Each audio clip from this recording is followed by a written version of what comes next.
Welcome, everyone. Thank you for being here. Before I begin my remarks, let me recognize the U.S. Attorney for the Eastern District of Arkansas, John Ross, who is in town for some business and stopped by to make sure that we're collaborating closely. He and I have talked early in our tenure and about some ways to work together. So welcome and thank you for everything you do in Arkansas. As a Missourian, we love Arkansas almost as much as Missouri, so glad you're here. Thank you all for coming. I appreciate you coming, especially Washington traffic in the rain can slow you down. You know, when President Donald J. Trump asked me to be his U.S. Attorney for the District of Columbia on day one, I immediately accepted because I knew it was what we call a tip of the spear assignment. A tip of the spear assignment. And I knew if I did the job the way President Trump wanted me to, that it would get plenty of attention, and so it has. And I'm proud of what we've done to make D.C. safe again and what we've done in this office. The President has given me a new assignment as the director of the Weaponization Working Group, a group that has been working already for some 2 months and of which I'm a part of. It's a very impressive group. The docket is broad all across the country and in fact across the world, where government was used against the citizens, weaponized against the people. We have a job to do and we're going to do it. I've also been named the Department of Justice, or the pardon attorney for the nation, and I spoke just a few moments ago with Alice Johnson, one of the trusted advisors to President Trump on issues of pardons and others. She's an extraordinary woman, and we're looking forward to working together in that important job. I have loved my job as D.C.'s U.S. Attorney, and I really have come to treasure the colleagues and the work. But I'm really going to love how Judge Jeanine Pirro takes up this mission with her passion and intelligence and her real-world experience as a prosecutor and a judge. She and I have been in contact since she was appointed. She will be getting sworn in very soon, and she's totally energetic and focused. She's really amazing, and I'm pleased to be working with her. My motivation to speak today to you all is twofold. First, I wish to highlight our recent success in fighting illegal immigration. Second, I wish to express my concern that far too many bad guys are being let go, released by our courts, not detained, and specifically I'm thinking right now, and you can see the images of two bad guys, two fentanyl dealers who were found in possession of illegal machine guns. If you look at the drugs, pictures of the drugs and the numbers related to the drugs up here, it's enough drugs, obviously fentanyl, to kill, you know, an apartment building. And also these guns that they seized are enough to slaughter, you know, people living in an apartment building. And yet they were released, these two that I'm thinking of. So this is a problem, and we have to address it. So let me comment and commend the recent illegal immigration initiative. In about a month ago, we had Tom Homan visit and Emil Bove from the Department of Justice. Both of them talked about our priorities and specifically about illegal immigration. We take seriously the charge to focus on illegal immigration, and our initiative has been extraordinarily successful, both in collaboration and in the concrete successes that we have done. First, I salute the brave men and women of law enforcement who are out there making D.C. safer by capturing these illegal aliens. It is dangerous work, work that they have to do in parts of our district that sometimes they are less familiar with, and so they work together in extraordinary ways to get this done. In the last week alone, in this initiative, we had nearly 200, I think 189 by count, have been captured and are facing the consequences. I want to commend by name Jonathan Hornock, the head of our criminal division. Jonathan has been a prosecutor in Texas and in Arizona. He's used his experience as a thoughtful prosecutor to be a leader of our division, but also to work with our national and local law enforcement partners to execute this Operation Restore Justice, is what we call it. So I do want to warn the citizens of the district that the D.C. local leadership, the council and others, has made D.C. a sanctuary city. We're all familiar with that, but the cost of that is something that is paid by the citizens. And I warn you, as we've looked more and more at the sanctuary city provisions, that it is crippling law enforcement in their effort, local law enforcement, to make sure to keep DC safer. That needs to change, and it needs to change right now for the citizens of DC more than anyone. My second point in gathering, it deals with a concern that we have about the deteriorating, what I call the deteriorating role of our justice system, specifically our courts, when it comes to putting bad guys away, getting them off the streets. Our gun initiative, which has been hugely successful, started in March, continued through April, going on in May, taking felons in possession of guns and taking them to federal district court, was required in part because we couldn't have confidence that our superior court judges would detain these bad guys who are in possession of guns in violation of the law. Well, that is ongoing. And these two fentanyl dealers who were found in possession of these illegal machine guns, they were not detained by our courts. This is a heinous, heinous problem.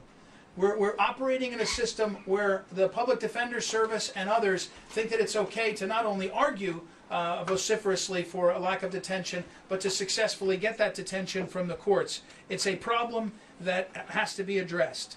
Soft on crime decision making in this case is dangerous, needs to change. The President of the United States was gracious recently to remind people that our office in our initiative to make DC safe again has had a great success in these 100 days to lower crime by something close to 30%. But it was not easy. It takes attention, it takes focus, it takes resource, and it takes law enforcement working with prosecutors to make sure that we get the bad actors off the streets. And we need help with this in every aspect of the work. Congress gave the District of Columbia, as many of you know, home rule, but with that comes the responsibility to the city's residents, to the businesses, and to the workers, and the responsibility, frankly, to the rest of the country that our nation's capital will be safe. When the district's leadership exploited home rule to make DC a sanctuary city, they acted as if DC was just another city, and it's not. When our justice system thinks that justice is a revolving door, when bad actors like the ones with guns and fentanyl get back on the streets, we have a growing problem.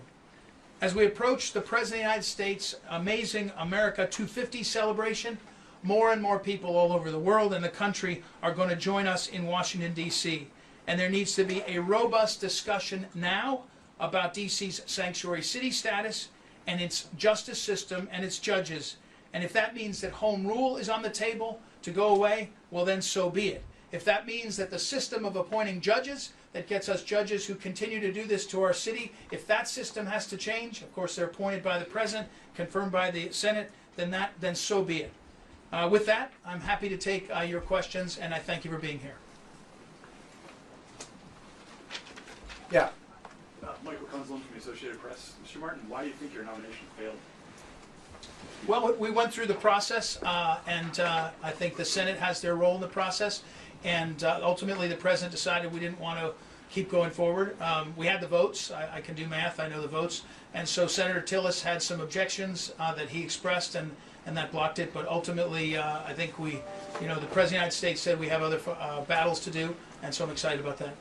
Mr. Martin, just follow up on that question. Sure. Keith Alexander, Keith Alexander, Washington Post. Sorry, just want to follow up on that question for him. Is there anything that you would do differently, Mr. Martin, during these past 3 or 4 months? Anything you would have done differently?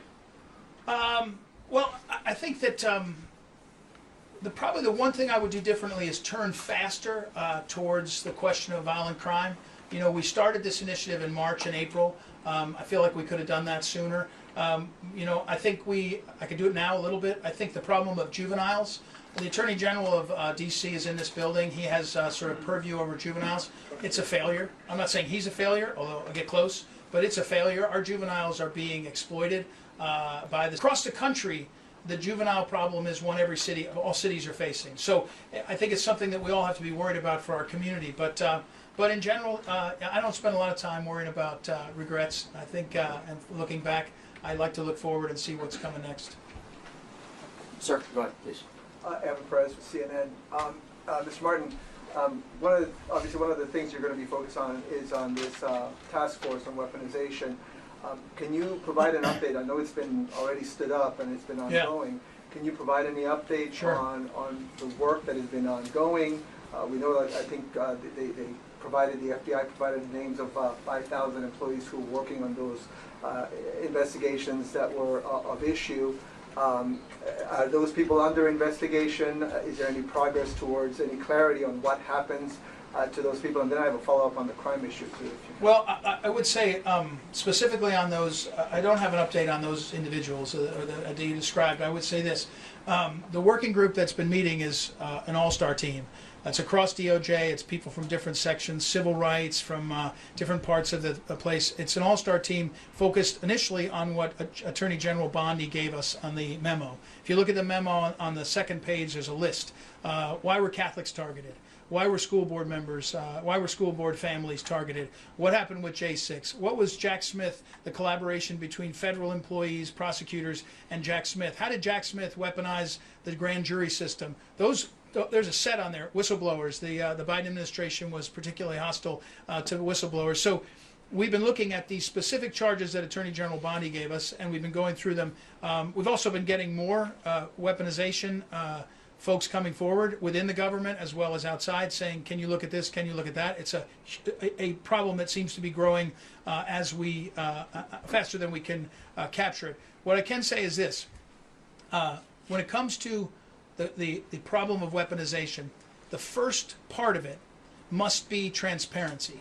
We have to show our fellow Americans what went on, because when you hide it and then you prosecute, you look like you're targeted. That's what the Biden administration. They didn't tell you what they were doing. They just targeted people, and so they really lied. Mostly, they mostly were lying about it. And so we have to be more transparent. So a lot of what we're doing is trying to get more of the facts out and finding. I was on the phone earlier today with Chairman Grassley's staff about some of the documents that they want to see put out, and that are currently a lot of them are redacted, and they want to see them out so that people can know what's going on, and we're going to work on that. We're going to do that more and more. So first thing is more transparency, and then of course accountability. And the weaponization group, I think the president's acknowledgement that so much was going on, you needed a captain, and I'm happy to take the helm of that and sort of get that thing really going for the country and for the people. In a follow-up. You have a follow-up? Go ahead. Yeah, you mentioned obviously the issue of the revolving door of people who get arrested and then get released. From what we can tell, a lot of those people are not here in this country illegally. They're people from Washington D.C. or in the surrounding area, right? Is that am I to understand that you think that the sanctuary city issue is part of this revolving door problem, or what's the relationship there? Well, no, I mean, the relationship is that lawlessness is unhelpful to being able to make people safe. If you're going to decide that you don't want to enforce the law of illegals, or you don't want to enforce the law of detaining people, lawlessness gives people, bad guys, an opportunity to do worse things. So I'm not sure. Look, right now we're living in a place where illegals that are detained, the courts will actually send them to the corrections.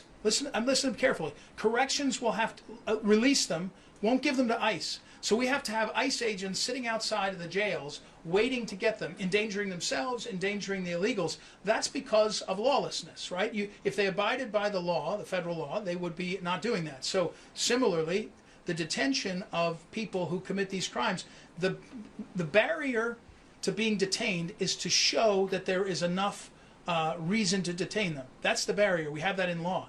What we have currently is judges who think they are the advocates who can decide that. And so what we have to do is, these bad guys don't get detained, then we have to appeal it. We have to go up and appeal it, and the judges will, not every time, but almost every time, say, yeah, we're not going to let this guy out with these guns and this stuff. So I think they're related, and we better have the conversation about it now if we're going to make the city safer.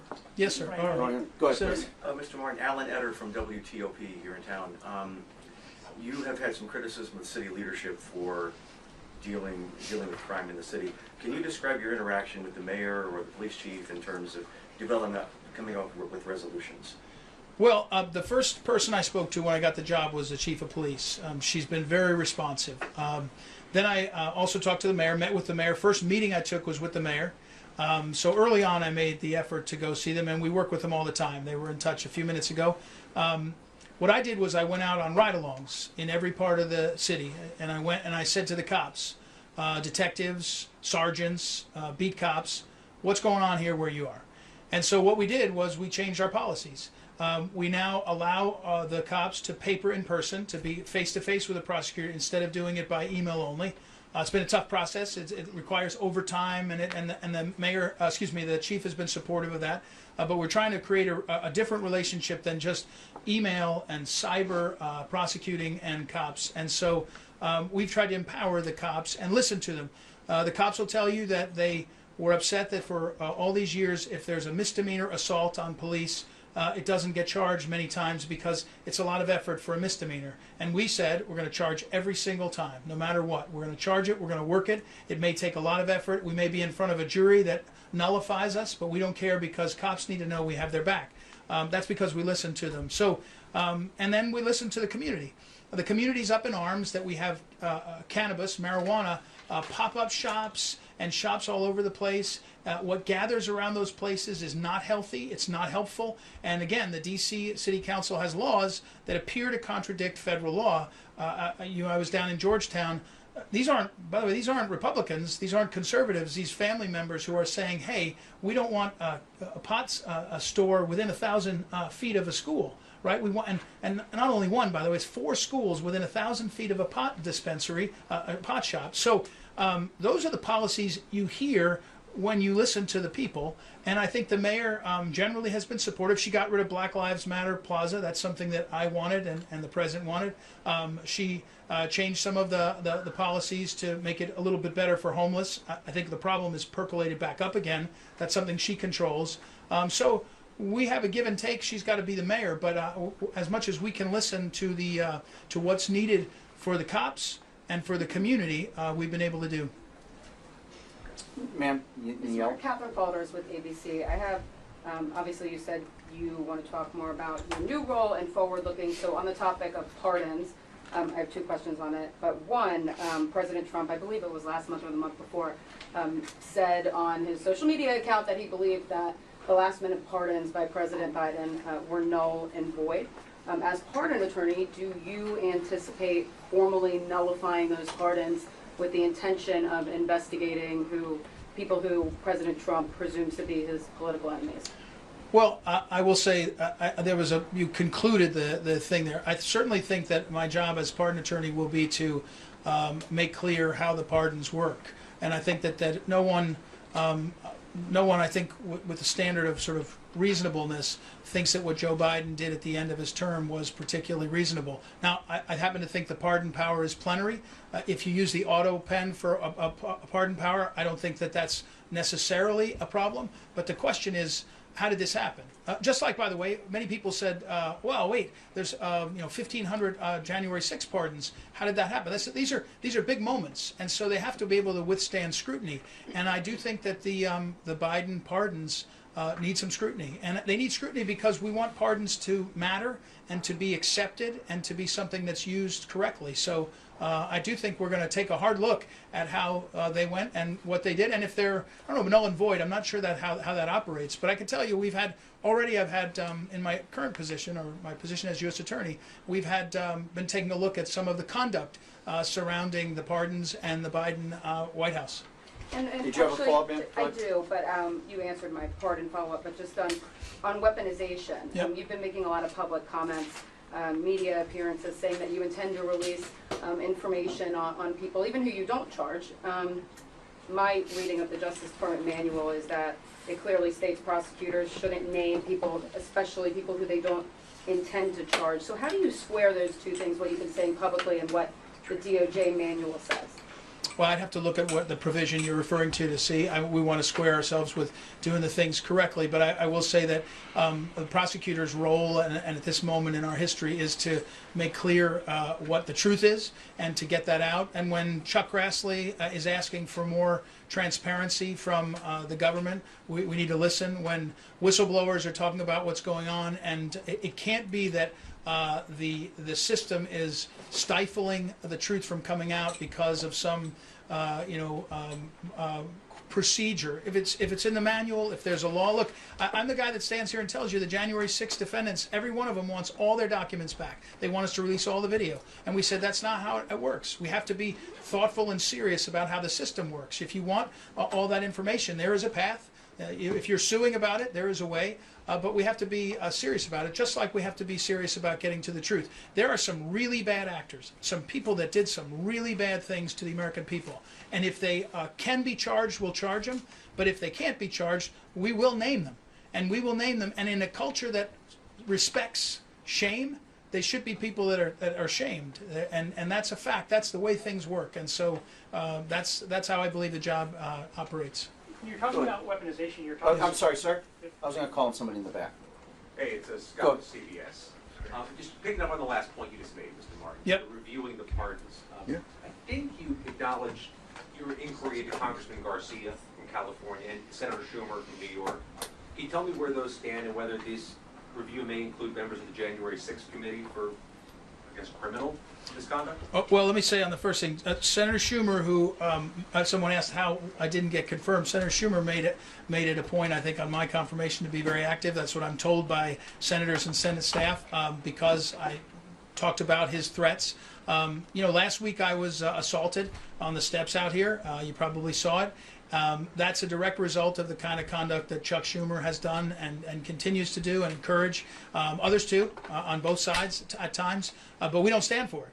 When I wrote a letter to Elon Musk, I said, we'll prosecute people that threaten your people. When I wrote a letter to Chief Judge Boasberg, I said, we'll prosecute people that threaten your people. When I meet with my staff, I say, we will prosecute people that threaten our U.S. attorneys or dox them or pizza dox them. There has to be one standard, and the standard has to be more respectful and serious than that. So I can't comment on an ongoing investigation. I can tell you that Chuck Schumer's matter, we looked at it closely. He had apologized on the floor. He had gone out of his way to make clear that he wanted to take back the threats. I think that ultimately we decided that was probably made it difficult to charge him with a crime, but I'm happy to say out loud that what he did was shameful. Back to my point, it was a shameful thing to do. It's something that is destructive to the discourse and very intentional in a way that was very different than on the floor of the Senate. And so that's I think what the problem was there. And again, I won't comment on any other investigations. Ted, go ahead. Mr. Martin, Ted Oberg from News 4. In your opening remarks, you questioned D.C.'s right to home rule. I want to ask you a little bit more about that. Do you truly believe D.C. is at a point where they should lose home rule? And have you told the president your feelings on that? Wait a second. I didn't question their right to home rule. They have a right to home rule. That's the law. Okay, they have a right to it. I'm not questioning their right. That's the system. I'm saying that if they can't get their house in order, they shouldn't be surprised that people are asking questions about it. Have you talked to the president about it? No, I haven't talked specifically about that. But when the pardon came down of the two police officers who had been railroaded by this office, and he pardoned them. One of the conversations that we did have was, how do we get the judges under control? Everybody in this town knows that the Superior Court judges, we have problems with the judges, and there are currently upwards of 15 vacancies that the president appoints, and he asked about the judges. We know that's a problem. So my point in this is to make sure that people know, again, you have to speak the truth. If you don't want to speak the truth, you can move along and wonder how this keeps happening. The truth is, being a sanctuary city makes it more dangerous for the citizens. The truth is that letting people that have this kind of firepower and these kind of drugs in their possession, letting them get away from being detained is not good for the community here. It makes it more dangerous. And therefore, I think people should be having the conversation. Yes, sir. And of the 189 people that were picked up in Operation Restore Justice, I got that right, how many of them had prior criminal records and how many are solely immigration violators?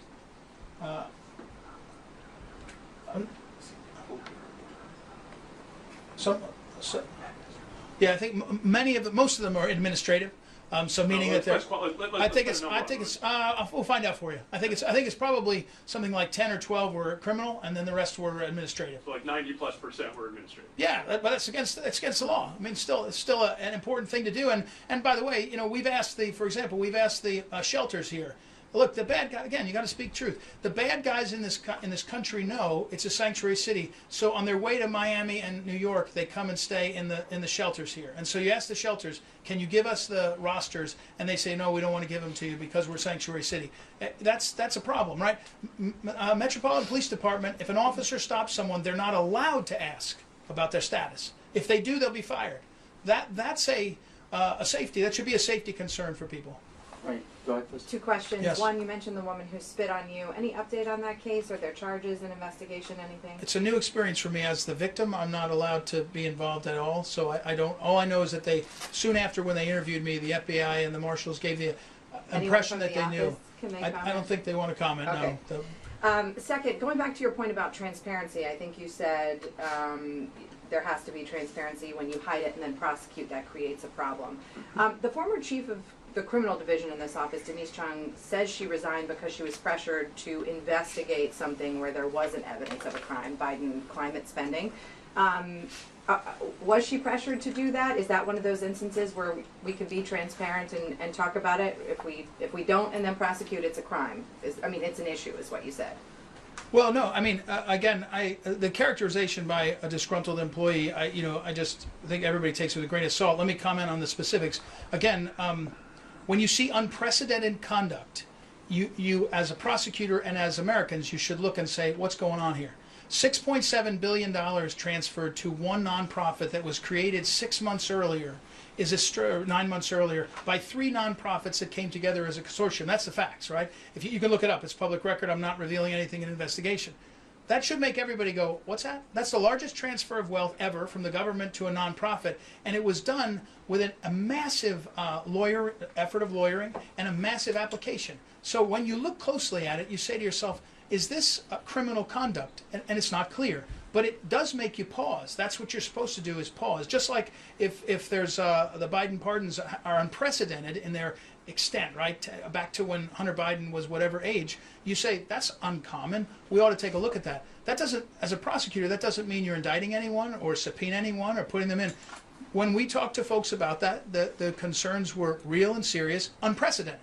So the woman that you're talking about had never seen anything like this. So she's saying whatever she says now, but that's not what an unprecedented situation calls for. And we used exactly the process you're supposed to use. You go through the process, you talk to the magistrate judge, you go and say, do we have a situation where we can go further? And that's what we did. So again, I will tell you, whether it's USAID or a Climate Action Fund, we're seeing unprecedented conduct in the last 4 years especially, that we've never seen before in a way that's different than we've ever seen. Weaponization as well as money transfer. And I think Americans deserve to have people saying, what's going on here?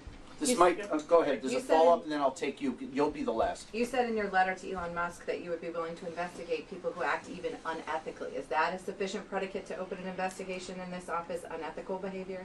It's what I mean by that. It's the same thing I meant to Judge Boasberg. When people send a nasty email about his daughter, or when they do something like that, we have a process that we take in the threats. We have a threat portal, and we process it both for data and to understand it. So the term, I'm not sure we'd open up a legal investigation into unethical behavior, but we certainly would be tagging it. Again, unethical behavior is conduct that gives you an indication that someone is in a certain direction. It may not be a crime, but you can at least say, okay, what is this person doing and how are they doing it? And I think that's what I meant there.